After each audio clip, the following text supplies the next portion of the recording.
So in this video, I'm going to answer some of the lifelong questions of mankind.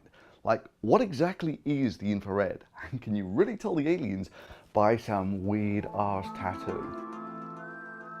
So infrared light is actually a wavelength of the electromagnetic spectrum. And I'm going to tell you how big that wavelength is. And to put it into perspective, here I have a meter. That's what a meter looks like.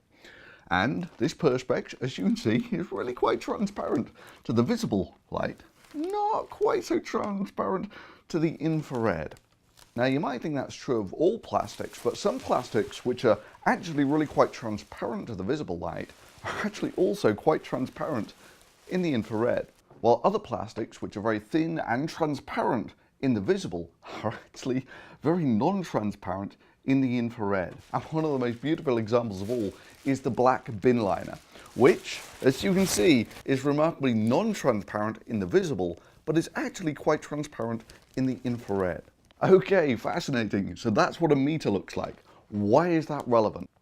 So here I have two coins, a dime and a 5-pence piece, which are almost exactly the same size. Now the dime is interesting because it's about 1 millimeter thick. So there are 1,000 millimeters in 1 meter. So that's what a ratio of 1,000 looks like, 1 millimeter to 1 meter.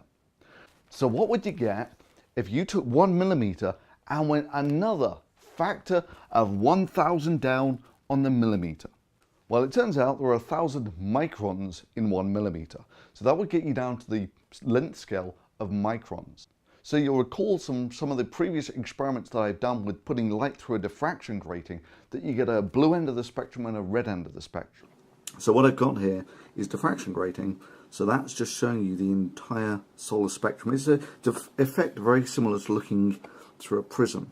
From the ultraviolet over here, which is beyond where your eyes can see, through the violet, through the entire spectrum to the red end, which is the lower energy end of the spectrum. And this is, once you get off this end, you're into the infrared. So this is basically where you feel heat, and this is what gives you a suntan over here. This is what burns your skin. But what would be really useful is if I can actually integrate up the intensity here. And for that, I'm going to need a spectrometer. So that's my little spectrometer. And it's got a fiber optic cable coming out of it here. And so that'll actually give me the spectrum of whatever I pointed at. So hopefully, if I point it at the sun, there you go, it's beautiful.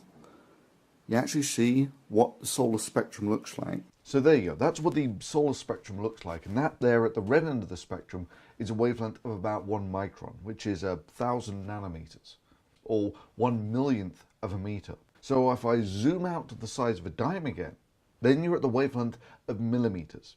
Microwave type radiation. In fact, the wavelength of the radiation used in your microwave ovens is about 12 centimeters, which is about the size of 12 dimes put side by side. Anyway, if we zoom back into millimeters and then microns, the entire visible spectrum is basically 1 micron. And your eyes are sensitive to the 0.4 to 0.8 microns bit. So it's about 1,000 times smaller than the thickness of a dime.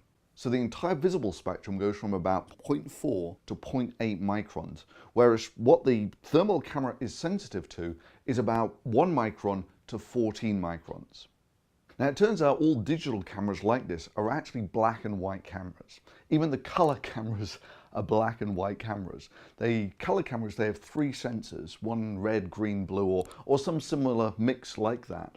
And each one is essentially a black and white camera, and then they reconstitute them to give what you perceive to be a colored image. But they're not really. What they're doing is they're counting up all the photons in the red area, the green area, and the blue area of the spectrum.